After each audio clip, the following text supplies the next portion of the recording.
लेकिन ये साला कर क्या रहा है यहाँ पे? ম্যাডাম আসবো? হ্যাঁ আসুন। হ্যাঁ বলছি, আমাকে পার্টি থেকে পাঠিয়েছে আপনাকে আপনার নির্বাচনী প্রচারের ব্যাপারে গাইড করার জন্য। আচ্ছা, কনগ্রাচুলেশনস প্রথমেই, আপনি ভোটে দাঁড়িয়েছেন আমাদের পার্টির তরফ থেকে। Thank you. তা আমি আপনাকে সমস্ত গাইড করব কিভাবে ভোটের আপনি কি মিছিলে যেতে হবে, মিটিং করতে হবে, প্রচার করতে হবে, ঠিক আছে? তো আপনার কোনো কোয়েরি থাকলে আমাকে বলতে পারেন প্রথমে। না, আমায় যে কেন ভোটে দাঁড় করালো, আমি তো রাজনীতির কিছুই বুঝি না। আরে বাবা, এটাও জানেন না?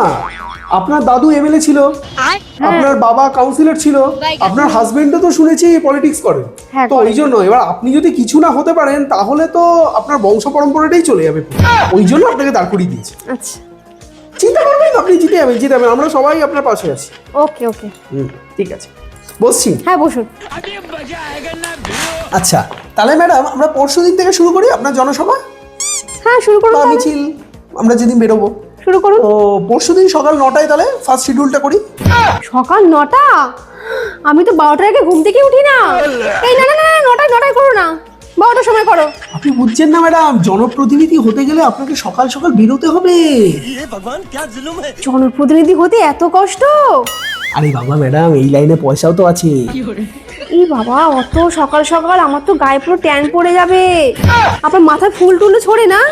আমার চুলগুলো তো পুরো স্টিকি হয়ে যাবে পুরো একদম। ইস, কি অবস্থা! এত কিছু ভাবলে তো জনপ্রতিনিধি হতে পারবেন না, পয়সাই পয়সা।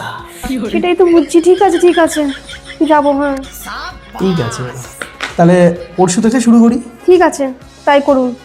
আচ্ছা, আপনি এই ফাইলটা রাখুন। এই ফাইলে কোথায় কোন জনসভায় গিয়ে কি মিথ্যে বক্তৃতা দিতে হবে সেগুলো সমস্ত লেখা আছে, মানে কোন এরিয়ার লোক কি কি খাবে আর কি ভুলভাল বোঝালে সেইগুলো আছে। আর আপনি যখন মিছিলে বেরোবেন সেখানে গিয়ে বা বাড়ি বাড়ি ভিজিট করবেন, গিয়ে এলাকা এলাকা, সেখানে গিয়ে কোথায় কি কি মিথ্যা প্রতিশ্রুতি দিতে হবে, মানে যেগুলো লোকে বিশ্বাস করে আপনাকে ভোট দেবে, সেইগুলো সমস্ত এই ফাইলে লেখা আছে, মানে এই ডায়েরিতে। বাবা, এত কিছু পড়তে হবে? পুরো স্কুল কলেজে তো এত পড়াশোনা করিনি, এত কি করে মাথায় রেখে মনে রাখবো? আরে ওখানে পড়াশোনা করেননি বলেই তো আজকে ভোটে দাঁড়াচ্ছেন, সেটা বুঝুন।